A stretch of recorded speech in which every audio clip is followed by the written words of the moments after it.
welcome. I am so excited that you're all here. This is just phenomenal.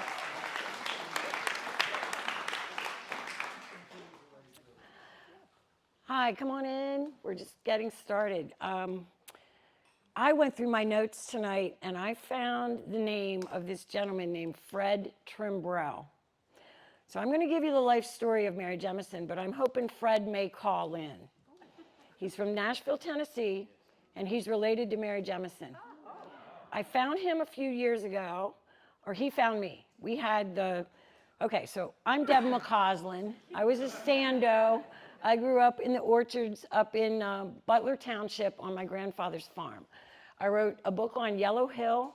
I do tours on African American history in Adams County. I think it's fascinating. I do an African American tour here in Gettysburg, and I do an Underground Railroad tour in Upper Adams, up in the Quaker Valley and Yellow Hill. So I've been promoting history for a while. I'm retired from the Commonwealth of Pennsylvania. I worked there for 31 years, and I'm loving this retirement gig. So I wrote a book, but I don't want to write any more books. I want you guys to tell somebody else to write more books, or you write them. And if there's anybody from the media here, I would appreciate more publicity. I don't think it's just about who's in this room tonight. If people read about Mary Jemison, they might pick up a book about Mary Jemison. So if you, I want to empower people tonight. I want to create new tour guides. I'm not going to be on the planet forever. So I need people to take my place. I want people to be enthusiastic about her. I'd like art. I'd like more songs.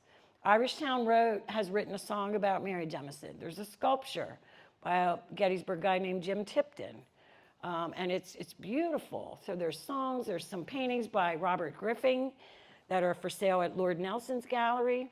So more art is what I want. So I'm hoping to inspire you tonight. I'm going to tell you the story of Mary Jemison. We might be able to get a connection with Fred, who was related to Mary Jemison's brothers, who escaped the morning of the raid and went to live with their grandparents in Virginia.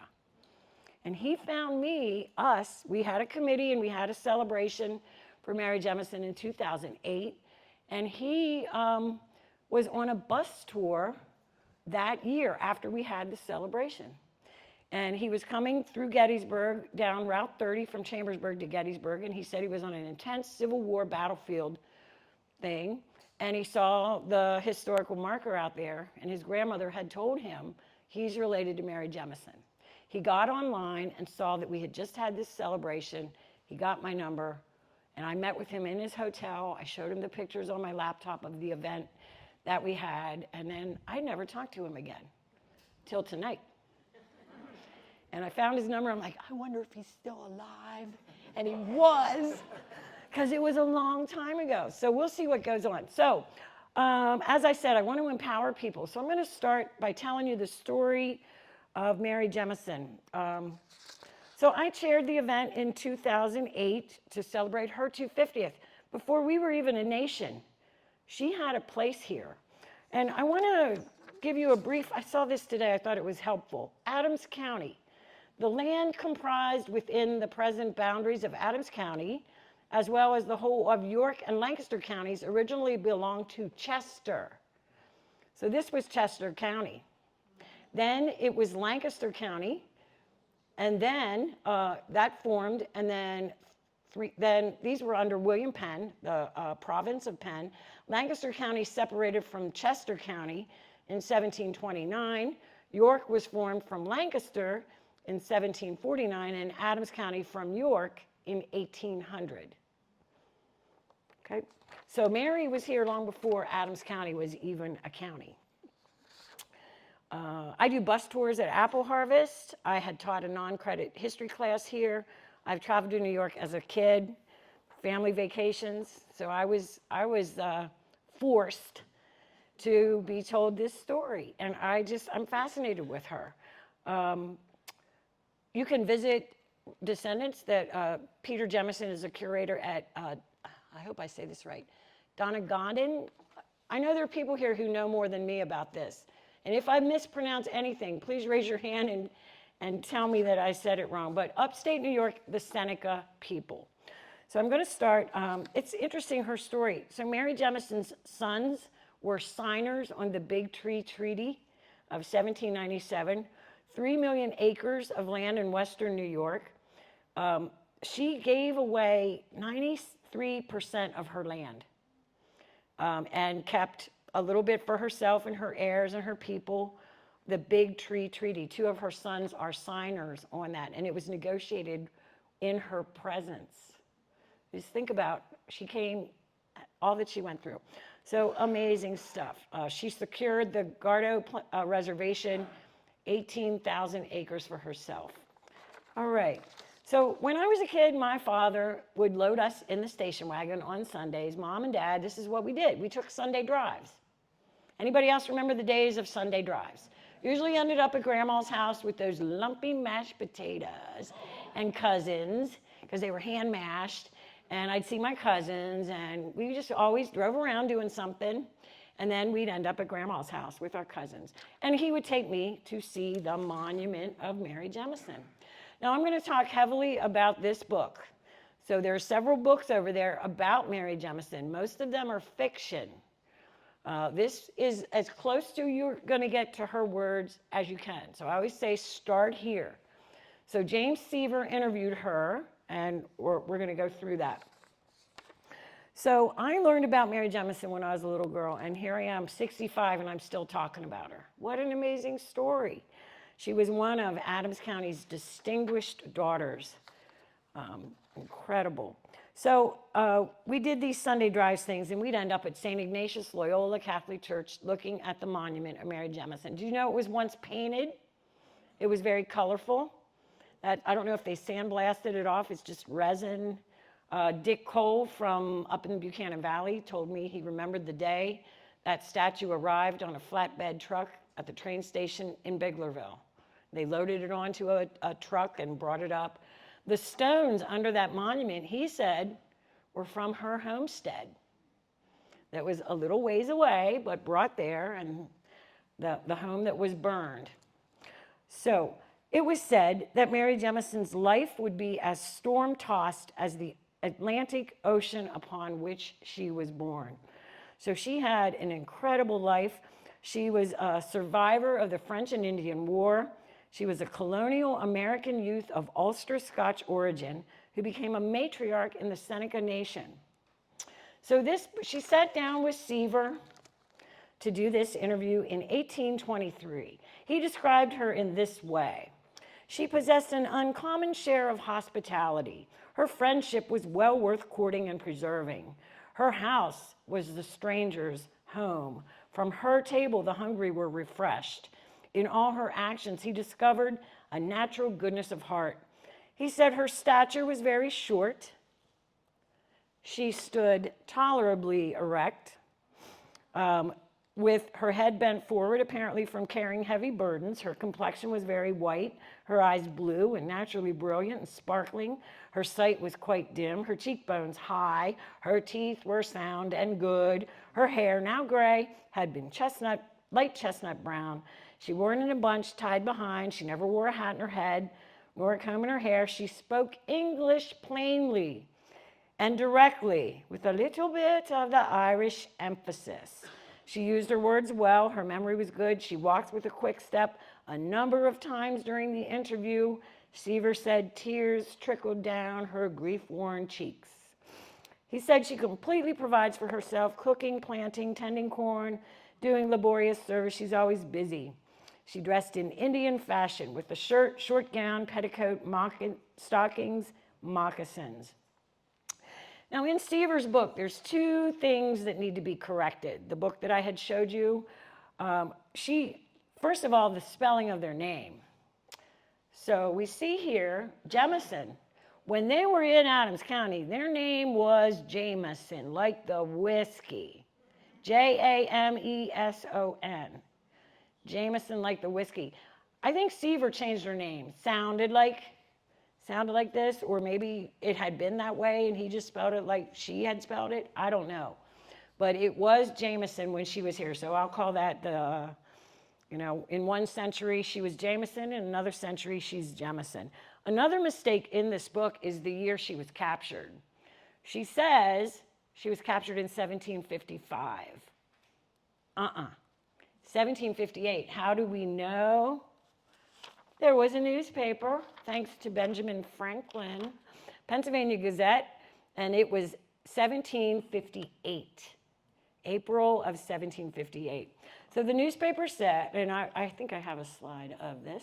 So here is Mary. This is what she looked like during that time. And here's another. This is a photograph. And so she died in 33. And I'm like, was there photograph? Was there photography back then? There were glass plate images. I looked it up. I'm like, there were. And it says Mary Jemison of Portage. I think that was a town. Okay, so here's the Pennsylvania Gazette. So this is how we know. It wasn't 1755. It was 1758. And they spelled Jemison. Actually, my slide, there should be an I in Thomas Jemison's. Jemison is how, I have the Gazette right in front of me, is how it's actually spelled. I retyped that. So this is from the Gazette. 3 Indians were seen this day by 2 boys near Thomas Jemison's at the head of Marsh Creek. It was really at the head of the Conewago Creek. Upon which gave alarm when 6 men went to said Jemison's house, found there one Robert Buck killed and scalped, a horse killed that belonged to William Mann, a soldier at Carlisle. His wife and children had just come there to live with Jemison. This woman, her 3 children, Thomas Jemison, his wife, 5 or 6 children are all missing. The same day, a person from Shippingstown saw a number of Indians near that place and imagined they designed to attack it. This has thrown the country into great confusion. Great confusion. So again, difference in the name, so we're going to go with that. And so the Jemison family had left Ireland. And Jane Jemison had small children and was with child. And I say there's a thin line between brave and stupid.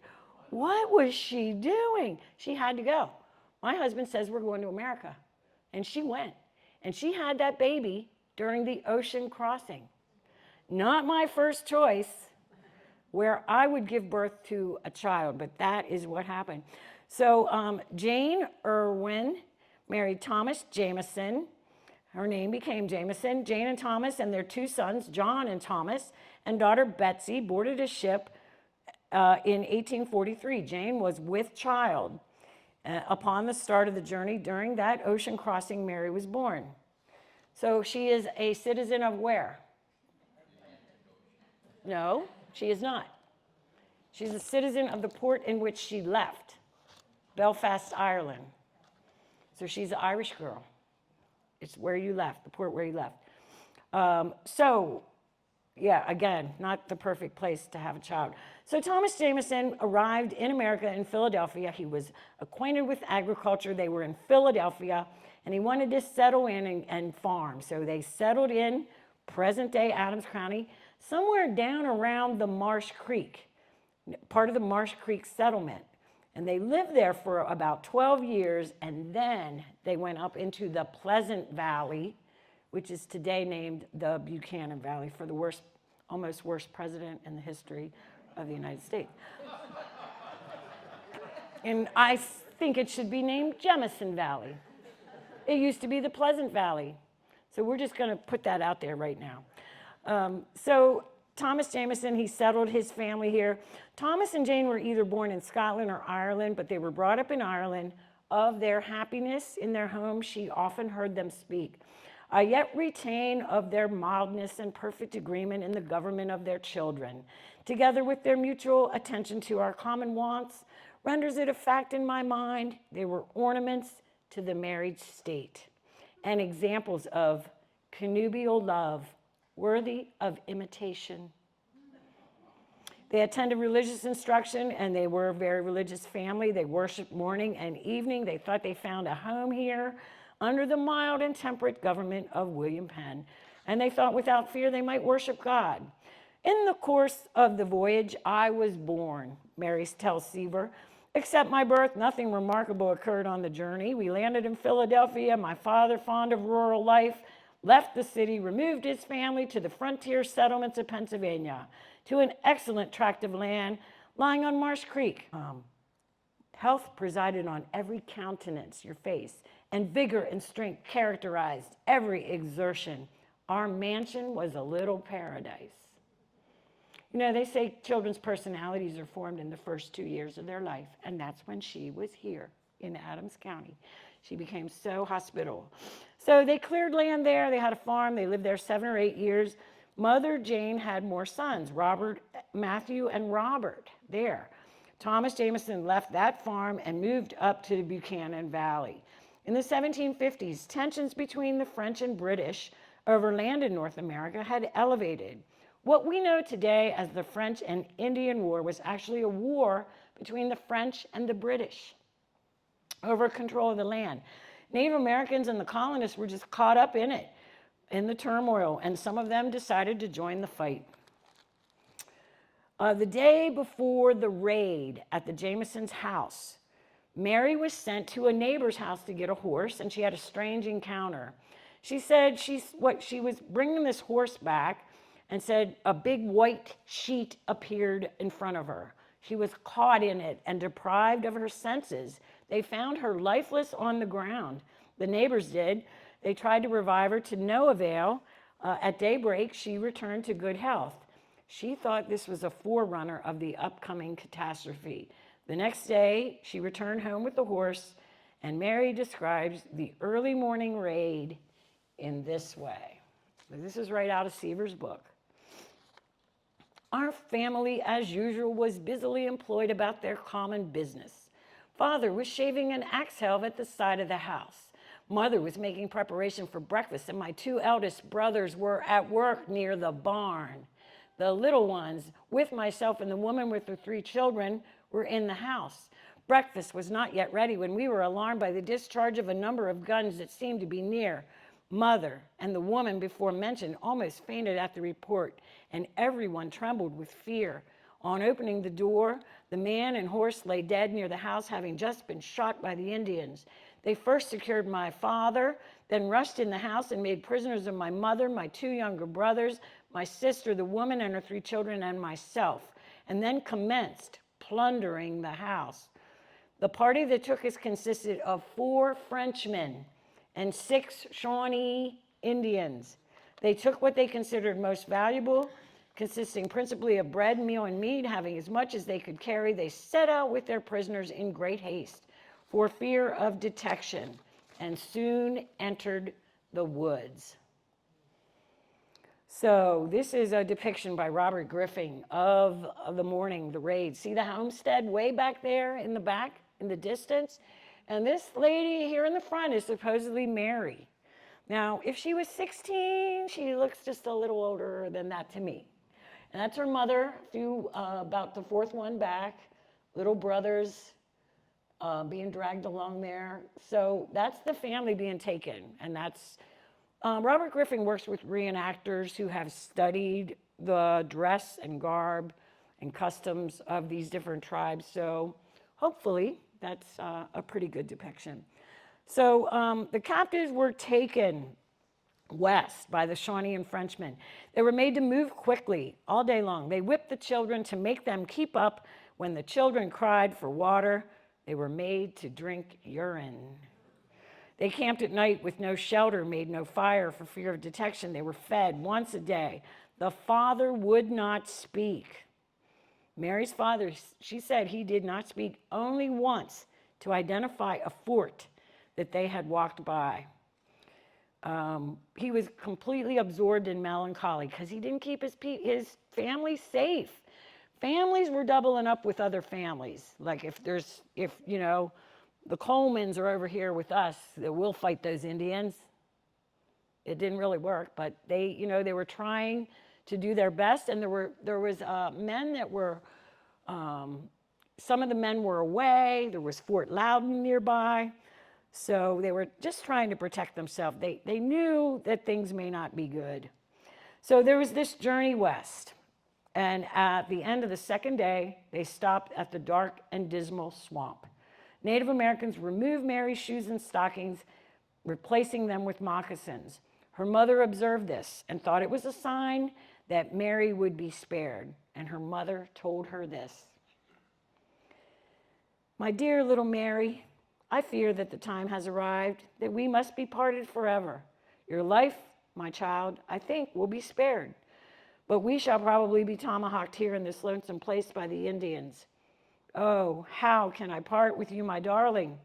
What will become of my sweet little Mary? Oh, how can I think of your being continued in captivity without a hope of your being rescued?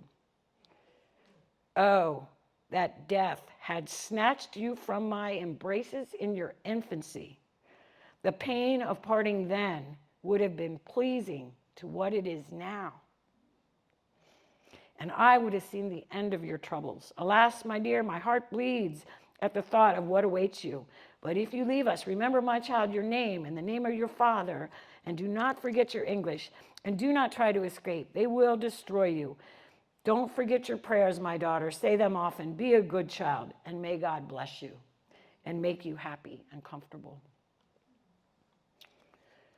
So Mary and another boy were taken away from the others that were all captured. And later, the Frenchmen and Native Americans joined them, but not her family or friends. That night, they pulled bloody scalps out of a bag and stretched them over hoops and combed the hair in the neatest manner. The scalps, I knew, were those of my family. My mother's hair was red, and I could easily distinguish my father's and the children.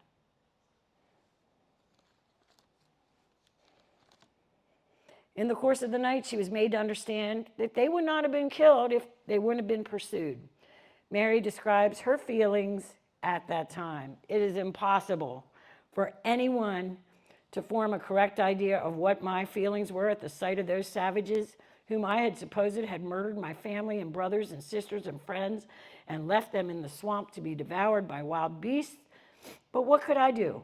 A poor little defenseless girl without the power or means of escaping, without a home to go to, even if I could be liberated, without knowledge of the direction or distance of my former place of residence, without a living friend to whom I could fly for protection. I felt a kind of horror, dread, anxiety that to me seemed insupportable. I durst not cry. I durst not complain, and to inquire of them the fate of my friends was beyond my ability. I couldn't speak their language, and they couldn't speak mine. My only relief was in silent sobs. Ugh. So the march continued, and when weeds or grass was trampled, the Indians walked behind with reeds to lift that back up so that they wouldn't be detected on their path. It was a difficult journey. They slept with no shelter. And she talks about that. The weather was extremely uncomfortable. This was April 13th, right about this time of year. The weather was extremely uncomfortable from the continued falling of rain and snow. At night, the snow fell fast, and the Indians built a shelter of boughs and a fire where we rested tolerably dry through that and 2 succeeding nights. When we stopped and before the fire was kindled, I was so much fatigued from running and so far benumbed by the wet and cold that I expected I must fail and die before I could get warm and comfortable. The fire, however, soon restored my circulation, and after I had taken my supper, I felt that I had rested well through the night.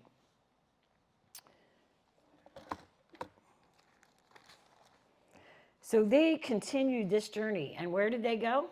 Fort Duquesne, right there to the point. You can walk around there anytime you want.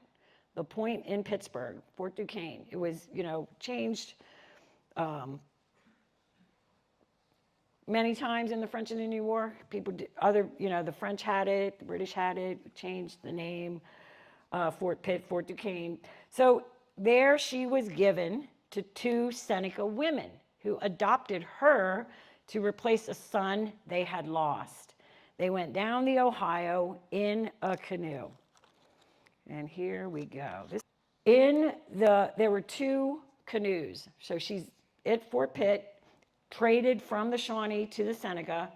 They placed them in 2 canoes. She was in the second canoe. In the back of the first canoe was a pole, and on the top of the pole were the scalps of her family, right in front of her, all the way down the Ohio River. When they got down to Ohio, all the females of their village came out into the water. They washed Mary. They took her clothes off. They put Native American garb on her, and then they adopted her. They had a ceremony to honor the son that they had lost and then to welcome her in. And she describes this. It's just incredible.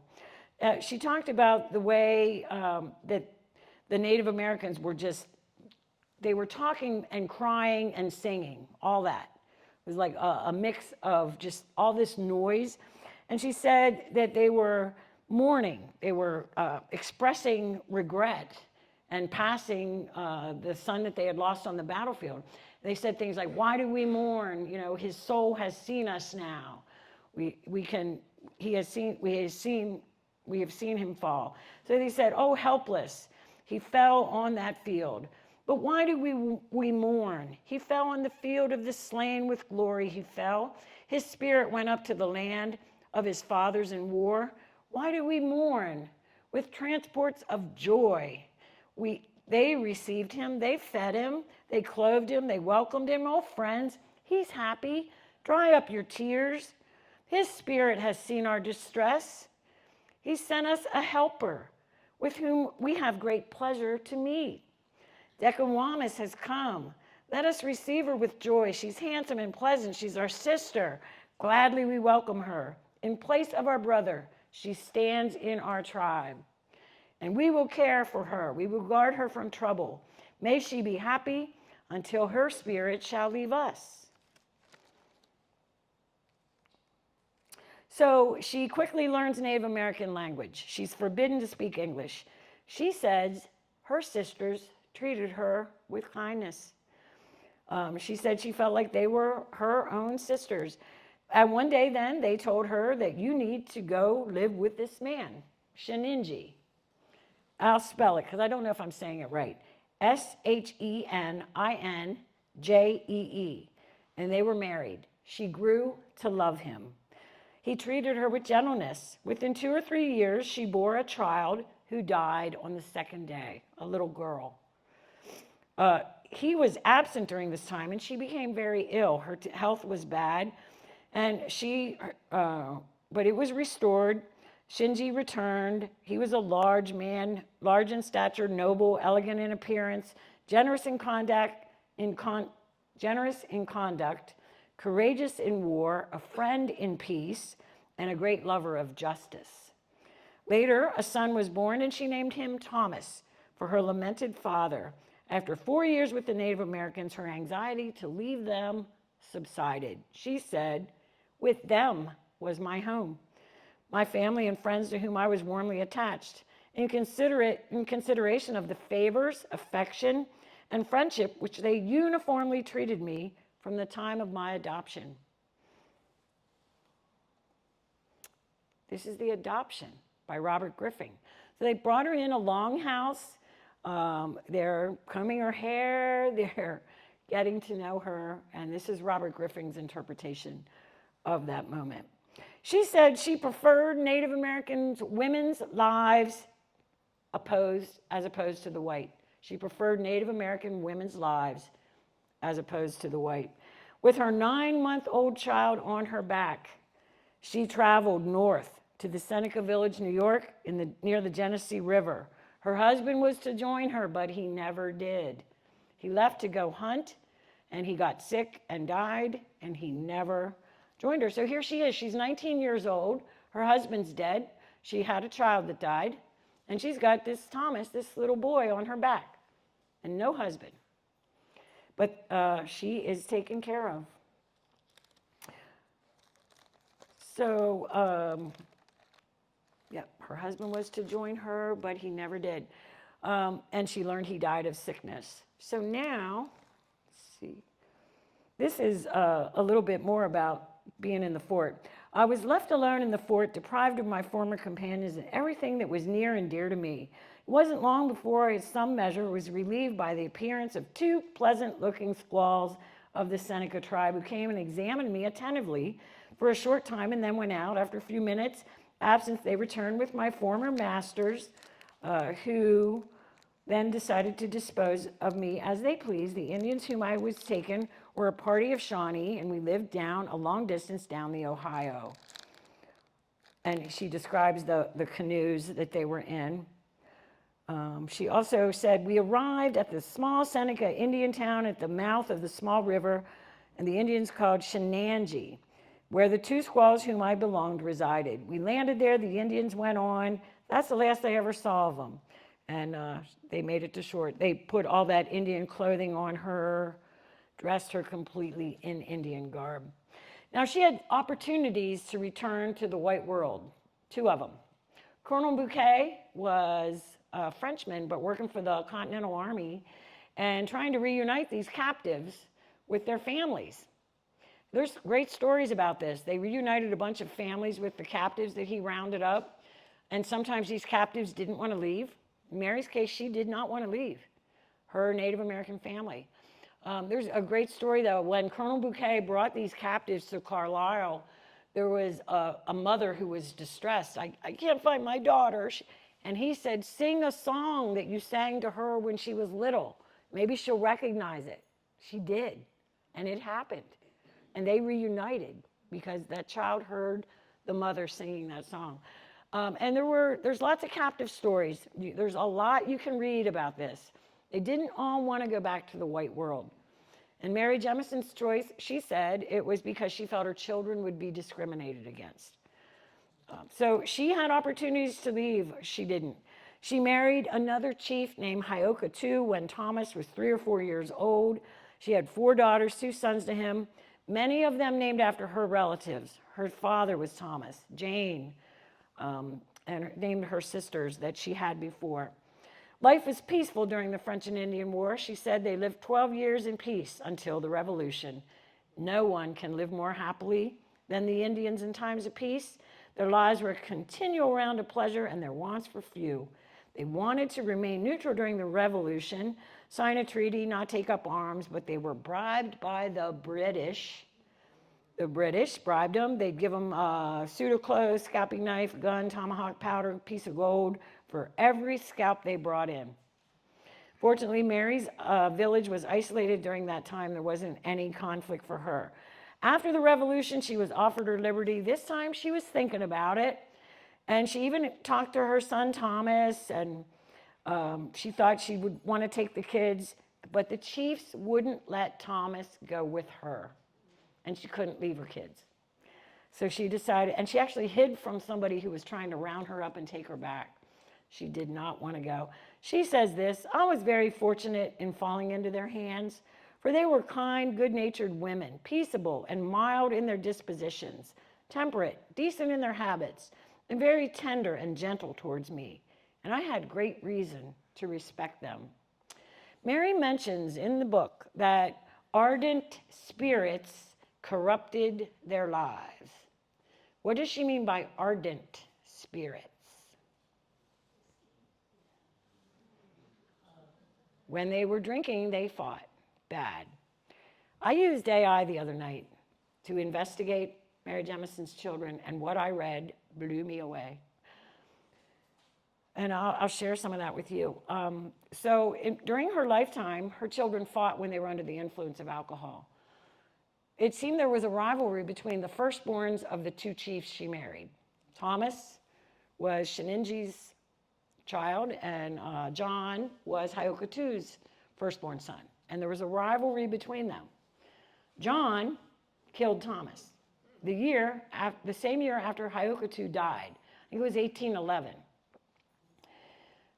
And then I think 2 years later, he killed brother Jesse. And then 2 other guys killed John. Mary saw 3 of her children die. She also saw that baby. She lost that baby early in her marriage. And she also had a daughter, Polly, that died young. She didn't live a long life. But she did have 2 other daughters who married men by the last name of Green. We're going to get to that.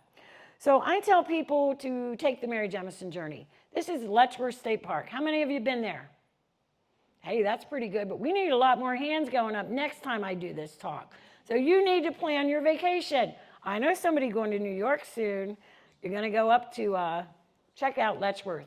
Another good reason why you should go to Letchworth, not just to see her, the cabin replica that she built for her daughter, Nancy.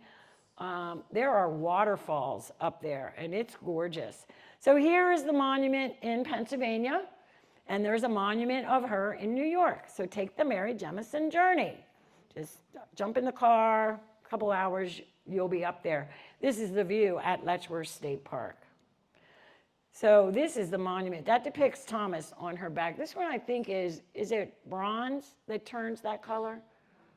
But it's beautiful. I remember seeing it as a child. Because here's my slide from 1966 on Little Debbie's family vacation. Mike and Melissa could care less.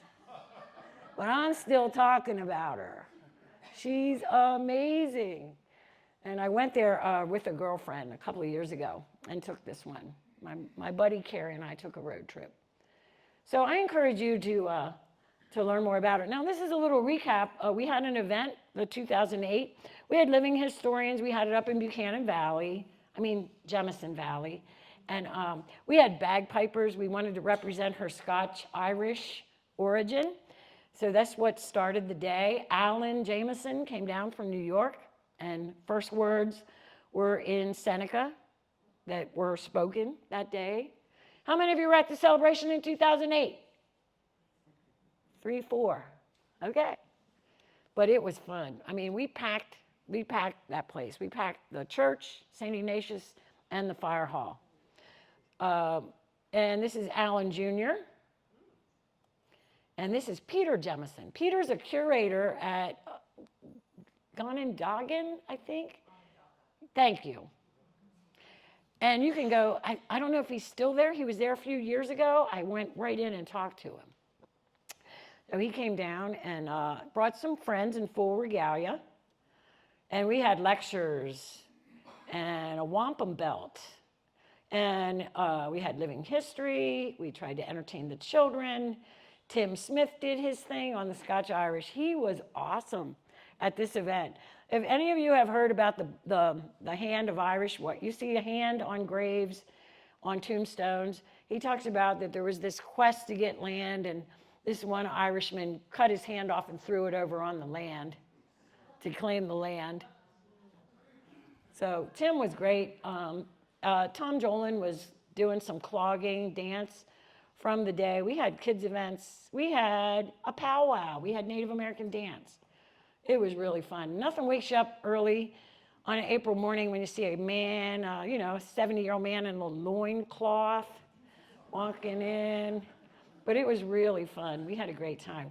Letchworth State Park came down, and we had Irish jewelry. Living historians to demonstrate Turtle Schwartz and Roger. If any of you had any classes by Roger Schwartz and Turtle, he was in Hagerstown area.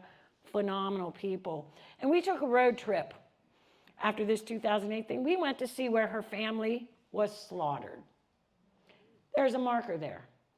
If you go west on 30, past Chambersburg, you'll see a sign that says Edenville Road. Turn right, go back Edenville Road to Gilbert Road. On the corner of Gilbert Road, there is a flower bed. In that flower bed is a stone and a plaque. And I think I have a picture of that. And so we went to see where her family was massacred. This is Roger. He led the event. We went to Fort McCord, which you all can go to. Fort Loudon and Fort McCord are places you can visit today. And you can see a replica of the fort. And there's a Jemison mentioned on Fort McCord. There it is. Where am I seeing it? See it? Lieutenant Jemison? What's that about? Was it a cousin? And here's the plaque. In this mountain gorge, the child Mary Jemison, later the White Squaw, excuse me, it's not a nice word, rested from captors on their way from Marsh Creek to the Ohio country, April 5th, It was actually not quite that date. Her parents were tomahawked near this spot, erected by the Fort McCord chapter of the Pennsylvania Alpine Club. September 1926. Well, I'm darn glad they did that then, because I can go 100 years later and see that is where her family had their demise. Here's Fort Loudon. You don't really look real safe in here, do you? I didn't feel safe when I was in there. Now, this part of my program, I want to talk to you about Carlisle Indian Industrial School. Recently, I hooked up with Barb Landis. Barb has worked in Cumberland County Historical Society. She knows many descendants of Native Americans that attended the Carlisle School. Barb Landis, she's awesome. She's also got a great daughter who's a bass player in Honey on the Rocks. But Barb Landis is an awesome lady. And she called me one day because she knew I knew the Quakers in Bendersville. So I'd never met her, but she heard about me. This was a few years ago. And through her and my relationship with her, the reason Barb contacted me was outings on the Carlisle Indian School. What's an outing? So the Carlisle Indian School existed for about 40 years, 1879, 1917, I think somewhere close in there. Through Barb Landis and these outings, I was working with her to identify where the students from the Carlisle Indian School went. Through doing that work, so we have, and they've digitalized all the records at the Carlisle Indian School. And you can go crazy doing research there. You can just get lost. And images, it's amazing. And Barb was looking at outings, so she wanted me, she's like, who's Arthur Grice? And I'm like, oh, I know him and I know where he lives. Well, is that house still standing today? Oh, yes. And I know the owner. Oh, yes. And that's Alicia Hayes. And let's knock on her door and tell her there was this Native American from this tribe in this house from this date to this date. And that information alone allows you to get your home recorded in the National Registry of Historic Places. So I was doing some of that work. We got a spreadsheet of all the outings that were in Adams County. And then I started looking at the names and looking at the places, and I saw Jemison. And I was like, no, couldn't be. Then I looked, Seneca, New York, couldn't be. Could be. Then I started doing their genealogy. Oh, her father's name was Jesse. That was one of Mary Jemison's sons. You know how they name grandchildren after grandfathers? So then I took another deep dive, looking at all these Jemison children. I thought there were 14 Jemison children at the Carlisle Indian School. Till the other day, I started looking again. And there must have been more down that list on another page I didn't see, because I found about 25 of Mary Jemison's children. 2 of them were on outings in Adams County. They were within 10 miles of where she was captured from. Did they know? Probably not. It's 150 years later. After her capture, she left here in 1758. She didn't know where she lived. I mean, really, it was another county name then. And there was an article in the publication, The Red Man, from the Carlisle Indian School, Volume 6, November 1st, September 1913. George Donahue, D.D., who was a scholar of Native Americans from Connellsville, PA, he wrote about the Mary Jemison story in the Carlisle Indian School paper in 1913. But that doesn't mean the dates of those 2 on the outings. So I know where the 2, Jenny Jemison was with C. Arthur Grice in Guernsey. I'm not sure exactly which house that is. I have a hunch. Lucy Jemison was at the house of John Gilliland of Strabane Township. Now I found a Gilliland. Oh, sorry, that's not the guy I wanted it to be. I was hoping it was Fred. So, Gilliland, Strabane Township. I found them on the 1872 map on the Good Intent Road. So I don't know if that's where Lucy was from 1902 to 1903. But it is fascinating, these outings and where they went. Then, as I was examining my records, I have Mary Jemison's family tree that I think John Thomas from Castile, New York shared with me at the celebration. Two of Mary's daughters married men with the last name Green. So I go on to Carlisle Digital Resource Center and I put the last name Green and I got a bunch of hits. And then I started looking at every entry.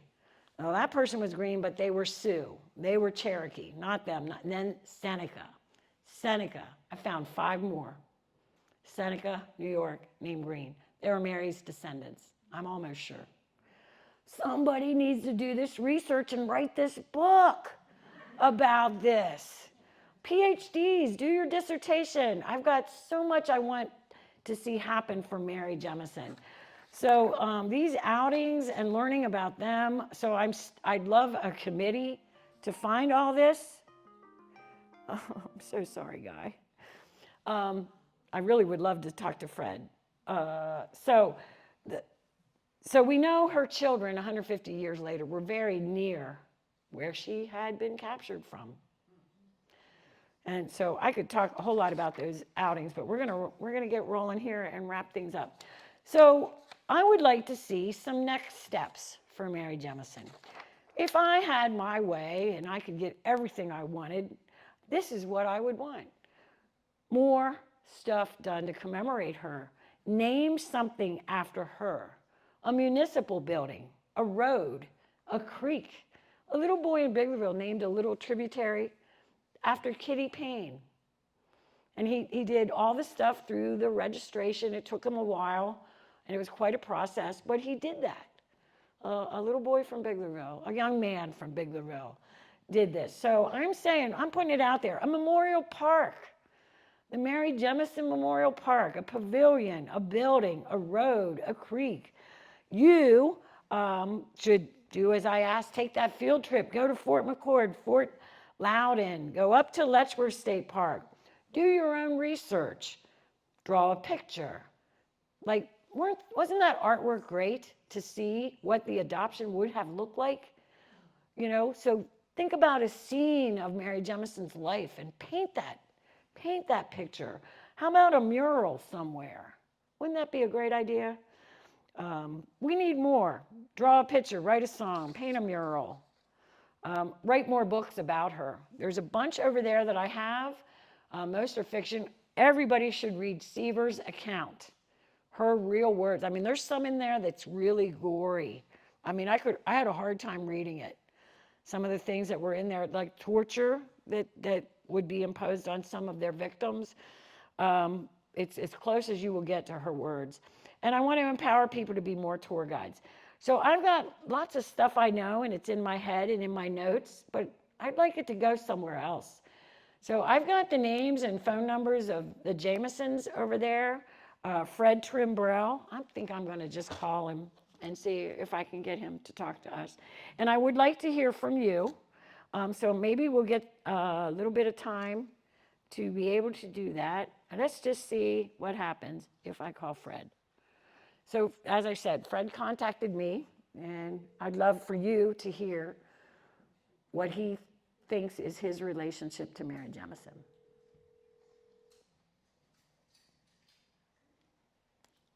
Hello. Hello, Fred. It's Deb. How are you? Hey, Deb. How are you doing? I'm good, and I just put you on speakerphone. Oh, So I've got quite an audience here. I wish you could see it. I will send you pictures. But I would like for you, I have you on the microphone, and everyone in my program can hear you. Just tell them what you want them to hear about us meeting Mary Jemison and what you know about her. Mary Jemison was one of the individuals that my great grandmother used to show a book about her. And the book was called Indian Captive, and it was a fictional book that was written about a young girl that got captured during the French and Indian War. That's over there. And they took her they massacred her father, mother, scalped him, but she had two brothers, Thomas and James Jemison, that hid in the barn when the massacre was going on. My great grandmother said that it had been passed down that they had hidden in a hollow log. So I thought that was an interesting aspect. The Mary Jemison was captured by the Indians and the French, and she was taken to New York State, and she grew up.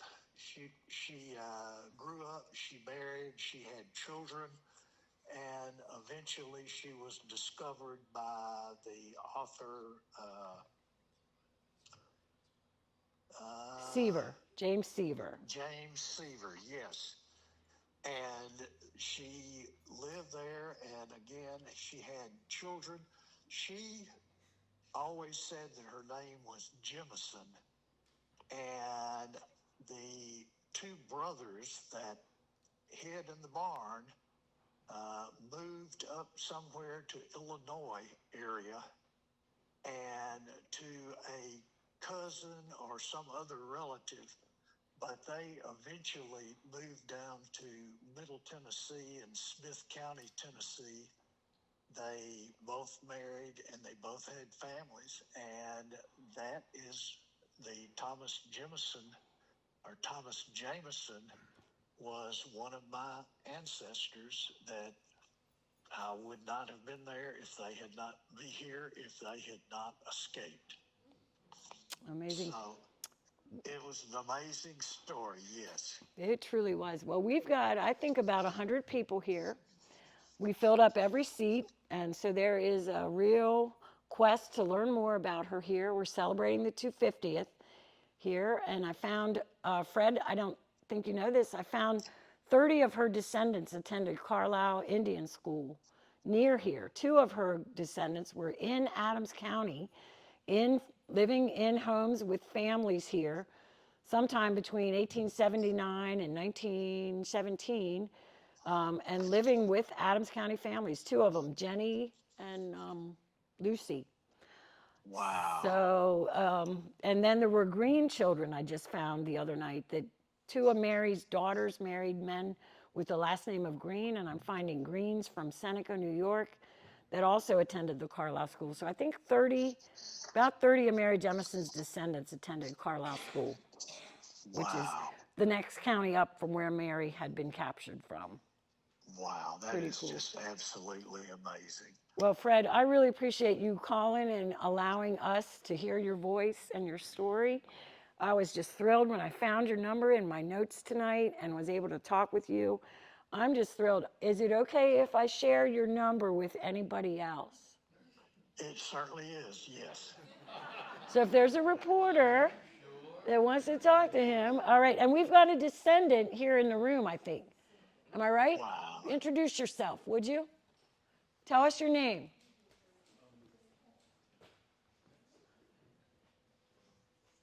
He's on his way to the microphone. Here, I can come to you. All right. Tell us who you are. My name is Gordon Frank. My descendant, I'm a 6th descendant of Mary directly. Wow, that is absolutely amazing. My father, Richard Frank, grew up on the Allegheny Seneca Indian Reservation. He was part of the Kenzu Dam relocation, and my grandfather, Edward, was also part of that, where they put Kenzu Dam in the Allegheny River to save flooding in Pittsburgh. And you live here in Adams I County live now. here, but I grew up in northwestern PA. I have several relatives that are buried in Salamanca. I'm investigating, and I've pretty much got it, the family tree. One surprising thing I've found is, believe it or not, Jemison may not just be Mary. I think there is a tie with the whiskey business too. Ooh. All right, going all the way back to Ireland. back, All right, yeah. that's so cool. Listen, Fred, I'm gonna let Gordon talk a little more, and we're gonna all say goodbye, Fred. Thanks for calling. Thanks, Fred. Rest of your event. That was so Thank you so fun. much. I'll call you later, okay? Thank you. Okay. Thank you.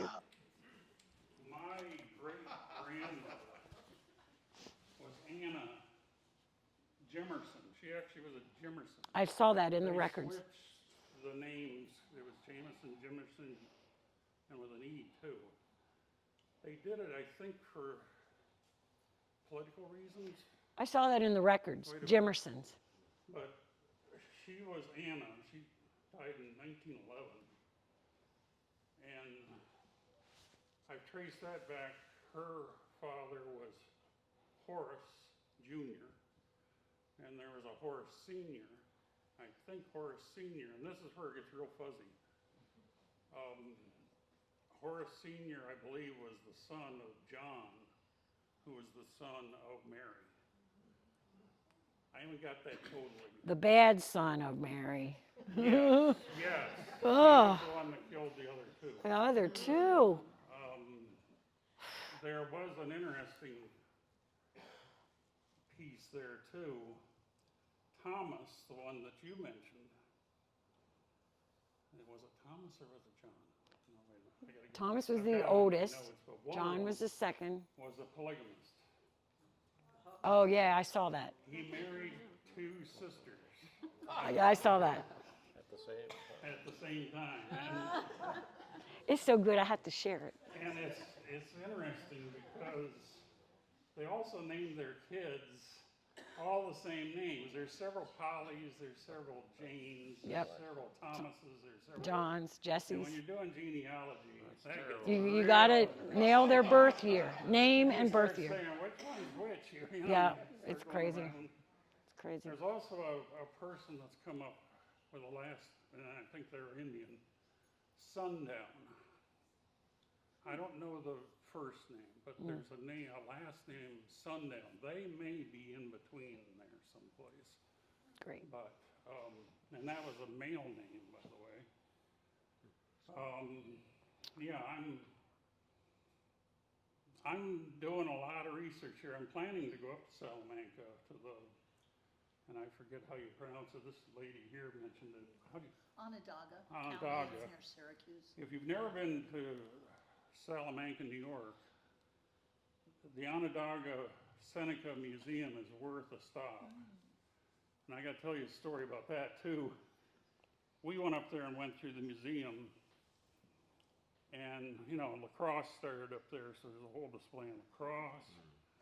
Now we came around this corner, and there was this whole display on the Kinzoo situation that happened when they relocated that whole tribe, or that whole reservation. And I went over to the bulletin board there that had the display, and I looked down, there were pictures. And only I would know this because I was around 5 when I had visited for Thanksgiving at the reservation. There was my grandfather's house. There was my Uncle Bob's house. There was my cousin Sally's house on the display. And they also had where they were located under the water, Oh, which how was very sad. interesting too. That's so sad. So if you get a chance, go up to that museum. It's a very nice museum. And Great. if you want to see the origins of lacrosse, lacrosse is real big here. That's a real good museum, but Well, thank very, you. very nice. Thank you so much. And he'll be here later if you want to ask him some questions. All right. All right. There was another raid in Adams County a week later. The Bard family, Catherine and Richard Bard, Virginia Mills, Mount Hope Road. Didn't you ever hear about this? Oh my gosh. Oh, Richard and Catherine Bard. Oh, an incredible story. There's no kids here, so I can tell you what happened. It was another dawn raid a week later And they grabbed their baby, tomahawked it in the chest, and threw it against a tree right in front of them, dead. And marched them west, painted his face half red, half black, I think, to decide whether he was going to live or die. One night he said to his wife, "You distract them." They were carrying on by the fire with her undergarments. So he's like, "Yeah, do that some more. And I'm going to go away and tell them I went to the spring to get water. And I'm going to try to get away and coming back and rescue you." That's what he did. Hid in a hollow log. They looked for him, but they didn't find him. Crawled on his hands and knees, trailed them for a long time. His shoes wore out. His feet were so sore, he had to crawl like G.I. Joe. He said he ate snakes to subside. And I have the big, long poem he wrote, and I'm only going to give you a little part of it. It's incredible. Catherine and Richard Bard, he writes this poem. "For by the snake I am supplied, when kill, the same I do. How timelessly this mercy came, none but myself can know. This rattlesnake, both flesh and bone, all but the head I eat, and although 'twas raw, it seemed to me an exceedingly pleasant meal. No, I'm sorry, he said meat. Exceedingly pleasant meat, rhymes with eat. That's the poem. That's only the part about him eating the snake. You should read this poem. So they are buried in Franklin County. We talked about this at the event in 2008. They're buried in Franklin County. They did survive. He got her away. She was adopted by some natives. She even had a brother. The Native American brother of Catherine Bard came to see the Bards in Franklin County after all this. And he got into a bar fight and got wounded while he was hanging out with them. They nursed him back to health. Then he went back to his village and they killed him because he went to live with the white. I mean, this was the frontier. It's so hard to think about what it was like, but we are literally on the backs of these people. These settlers, and the Jemison family were squatters. They moved in somebody's house that had been vacated by another family. What's that tell you? So they didn't own their home that they were taken from. I believe exactly where her homestead was. I know the name owner of the property today, and if anybody wants to know that, I'll be happy to share that with you. There's no way for you to see the site where her family had lived. It is Strathmire Christmas tree farmland, and Laurel Fish Club has the rights to the creek up there, and they have no trespassing signs everywhere because they stock it, and they think they own the water in the Narrows. And I've been in the water at the Narrows when they've chased us out. A friend of mine lived at the house on the fairgrounds and was having a party one day. We're with the kids catching crawdads, and we were told to get out of the creek. It's theirs. And they said they were going to call the police if we didn't.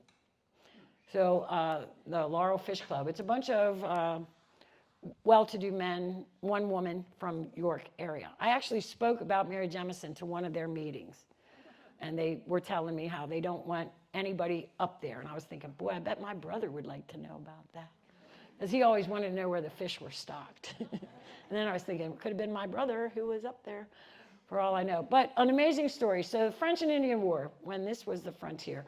Any questions? So we've got to be out of this room at 8 o'clock. And I want to hear a little bit from you. So now's your chance. Kate. Deb, who were the members of her family that survived? Okay, I think I know. I got it right here. That John Thomas from Castile, New York, came down here and he gave me Mary Jemison's family tree. And I just told you Thomas was killed by John. Jesse was killed by John. But how about her brothers? Oh. Did any of Mary's brothers survive? Oh, there's two in the barn that Fred was related to. Okay, thank you. And they went I was to confused. Illinois. But it shows you that who really survived are two daughters that married those Greens. and they had, And those were Mary's daughters. but I'm not saying the other boys didn't have kids too, because like you said, 2 wives. But of her brothers and sisters and her mother and father. They were supposedly all killed, but we found Betsy somewhere. Okay, Supposedly Betsy was killed in that morning raid. I found her in the census. okay. Was she traded captive? Was she given to somebody like Mary was, and she got back? Was it the same one? There's so many mysteries about this. Yeah. You mentioned a dismal swamp Oh. west of here. That's Gilbert Road. Gilbert Road. Franklin County. Go west past Chambersburg. Go west past Chambersburg. Turn right on Edenville Road. Eden. Think of Steinbeck, east of Eden. Edenville Road. Go back there till Gilbert Road. Stop. Right there's the stone with the plaque that her family was tomahawked there. So they marched from here, Buchanan Valley, over to there, 1 or 2 days. And that's the dismal swamp. That's the at Dismal Swamp, Gilbert. Gilbert Road. Thank you. Where exactly there, I don't know. And I know we've got enthusiasts here, and I want you to share what you know with other people, and that something comes out of this evening, something much greater, something better. Any other comments, questions? Did I see up here? Yeah, so we have 2. Okay. Did they give her an Indian name? Decawamis means 2 voices falling. Like she colonists, but we want her to be Native American. 2 voices falling. Say it again. 2 No, voices. say the name. Degawamis. This is all in her narrative. Oh, perfect. And then did she stay in New York, but her kids came back to Adams County? No, her kids, her descendants attended Carlisle Indian School, like maybe great-grandchildren. It was 150 years later, however many generations that was. Yeah, when I was studying these outings with Barb, I saw this Jemison, and I was like, oh, Okay. but it was Jemison, and I was like, oh my gosh, could it be hers? And then I started, like, who was this little student's parents? And I'm like, Jesse.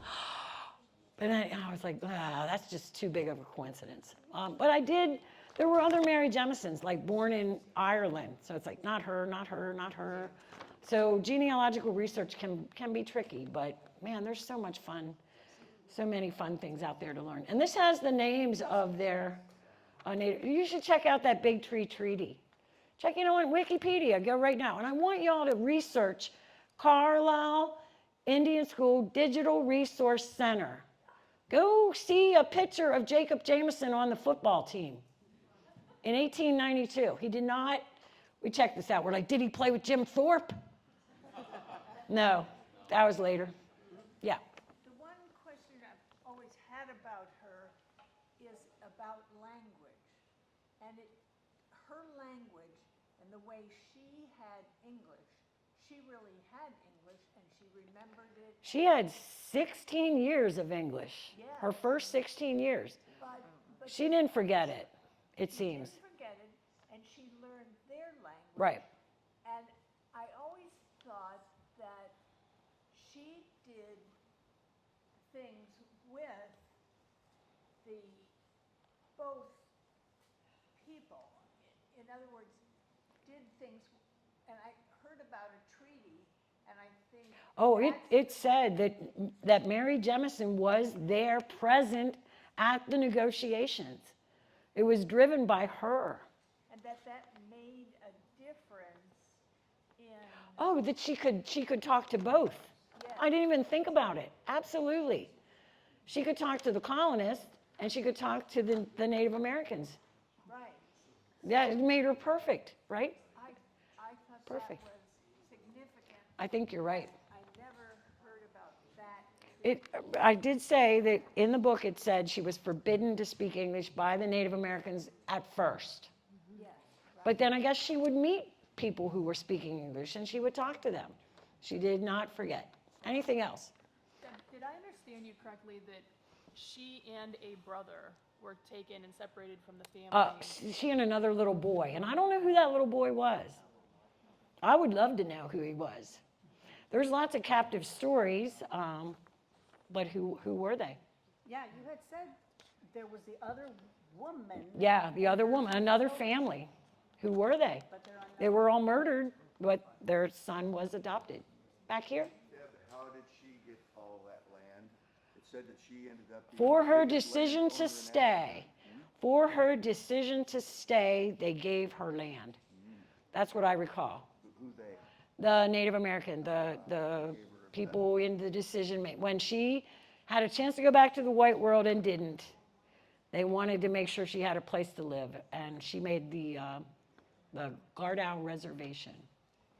But she didn't die there. She died on the Buffalo Creek Reservation. She must have left that, and I don't know why. So you tell me. You do the research. I want to attend your program, and you can tell me what you learned. Anything else? Back here while I'm here? Any questions? Any comments? Yes? What they talked about in Ken Burns' Revolutionary Oh, War series, yeah. and they interviewed her and how they burned their whole town and everything. Are you familiar Yeah, with that? you know what? I would like to see that again. I was on vacation when I watched that, and then I was trying to get the episode. I think it was episode 5. 4, 5, yeah. And so, yeah, Ken Burns' Revolution, there was a Mary Jemison interpreter, a living historian, giving her voice. And Ken Burns included that. And I wonder when Ken Burns is here. Does he know Mary Jemison was taken right up the road?